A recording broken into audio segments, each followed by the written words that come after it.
Colby Covington mocks Edwards and Muhammad for a boring fight and shows no respect to Shavkat Rakhmonov's skills. UFC 304, got to get your reaction. Belal Muhammad, the new champion. Did you get a chance to see any of the fight? And if you did, what was your reaction? Who won the fight? Well, we've got a new champion, yeah. I can tell you who lost, and that's the fans, man. I feel bad for the fans that they got robbed of some entertainment and, you know, the highest level fight of two bums. So I feel bad for the fans. Let me ask you this. Were you surprised yourself when you saw that Belal beat Leon? Not really, just because, you know, I know that Leon made so much money in the last fight with me that, you know, I don't think he's hungry anymore. I think he's lost his motivation, and, you know, he has nothing more to fight for. What is he fighting for? You know, he's already achieved, you know, everything that he set out to do. He's reached the top of the mountain. So, you know, he's not a type of guy that's going to get knocked down and get back up and fight harder. You know, he's a quitter. You know, he's shown it in the past, and you know, he's just, you know, you could tell he just doesn't have that hunger anymore. I don't know what happened in the fight or how the fight went or who looked which way, but I can just tell you, I knew that Leon wasn't going to be motivated, and, you know, I think that's the last we saw of Leon. Now Leon can go back to the prelims where he belongs. For you personally, are you excited for the fact that Belal is the champion? I know you and him have had a bit of a rivalry, a bit of a back and forth, a new champion, a new feud for you to sort of get into for the title. What's your reaction now that that sort of happened? The guy's a fucking pussy. The only time that Belal, the racist juice monkey, wanted to fight me was when I already had a title fight signed, sealed, and delivered. That's the only time he wanted to fight me. Otherwise, he's never said my name because he knows he's a little bitch and he knows what I would do to him. He's a pussy. If I cross paths with him, he won't be champion anymore. He won't be a man anymore. I will take his man card. You know, I'd love to fight him. I hope that fight happens. You know, I'll do whatever it takes to get to that. You know, I'm going to talk to the UFC, see what I need to do to get to that fight. But, you know, I can tell you that he knows that I'm in his crosshairs now. And, you know, he's only tried to call me out when he knew I had a title fight signed. Besides that, he would never mention my name. People are saying it's going to be him and Shavkat next. So you could potentially be fighting Belal or Shavkat very, very soon. Who do you think will be the champ when you rock up for the next title shot? Do you think it's still going to be Belal, or do you think it could be a one and done thing for him? Yeah, I think it's a one and done type thing. You know, he's obviously on the right steroids right now. He's doing the right cycles. So, you know, he had a one night, you know, lightning in a bottle type performance, and, you know, he's the supposed paper champ right now, but no one cares. You know, he doesn't draw flies to shit. So it's not like he's going to make any money with that belt. He's going to do as he's told. And yeah, I think he will be one and done. I think I'll be fighting shit rat before the end of next year. You know, I'll get back in there, and whoever the biggest and best business that I can do for the UFC and for the fans. You know, I fight for the fans. I don't need a belt to know I'm the best in the world and to know I'm going to put on exciting shows for the fans. This sport's about pleasing the fans, and that's what I love to do best. So, you know, I'm going to get on the phone with the UFC, see what I need to do to get back to that title, and I will be champion. The people know it. I know it deep down inside. This is my destiny, that I'm supposed to be here. God put me here for a reason, and I'm going to make the most of that reason and go get that world title.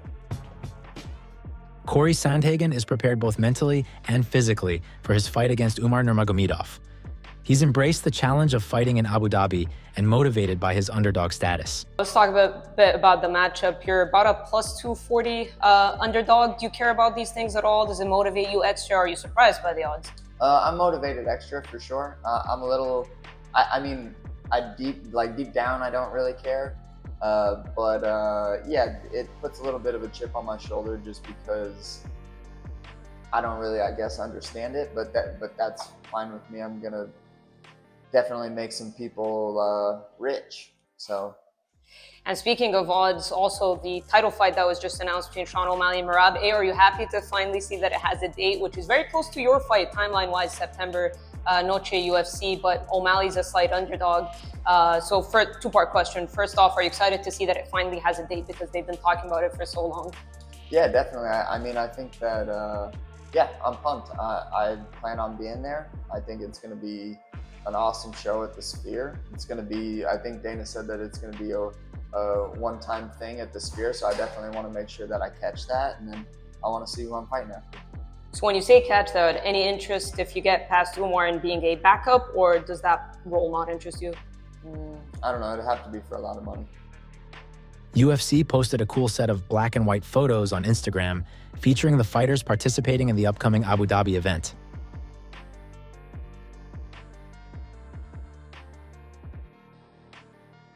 Dustin Poirier said he will decide whether to continue fighting in the UFC by the end of summer. However, when asked if he'd be willing to fight Arman Tsarukyan for the interim title, he immediately agreed. So you feel like September 1st kind of maybe is a deadline for you might have a clear idea of what's going on? Yeah, I need to make a solid decision so I can get out of the limbo, you know, because I'm still kind of like fighting myself every day, not sure what I'm doing. Yeah, definitely. What do you think is all going to go into that? I mean, I know you're still dealing with like some injuries and stuff after the fight. Do you still need to get the surgery before you decide that, or what are you kind of thinking on that front?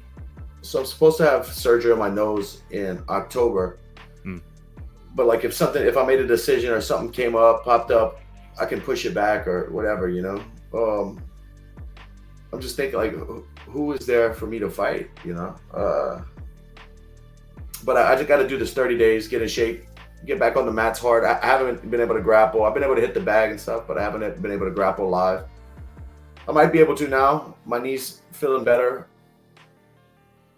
but I'm not sure about how structurally sound my nose is. And, you know, if somebody face cranks me or gets like something across, I don't know what's gonna happen. Ribs are getting better. That's like a time thing that just took weeks and weeks, but I don't know, man. I got to get back on the mats and really see how I feel and see what's out there for me. Then I'll make a decision. If they did an interim title and called you for that, would that be of appeal? Because I guess that would be the quickest way back to an undisputed if you get that interim. Against who? Arman, I guess. Yeah, for sure. That interests me. Jorge Masvidal releases his book called Born to Fight. He posted this news in his Instagram account together with caption, "Thank you all for all your support on my upcoming book, Born to Fight. I can't wait to share my story with you and how to reach your dreams. If you haven't pre-ordered your copy yet, be sure to do so. Link is in my bio." Sean Strickland sells his motorcycle. He posted into his X.com account explanations why. I've owned Harleys most of my life, but I will never own a Harley again. If you love America, you won't own a Harley. And let me explain to you guys why I'm so upset and why you should be upset. The CEO of Harley is a woke zealot. This man wrote the book on wokeism. He wants to fundamentally change who you are, how you live, and how you think, and how you raise your family. This man started an organization called the B Team, and its sole purpose is to fundamentally change how you think. And now you have to ask yourself, why Harley Davidson, an American company, a World War II company, why does this company have this fundamental German zealot that knows nothing about America or its brand? Why is he the CEO?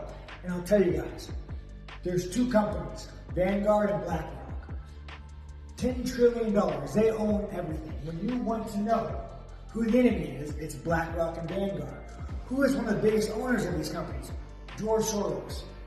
This German they put in this company is an industry plant by this corrupt, sick leftist oligarch to ruin, control, and manipulate Harley. If you love America,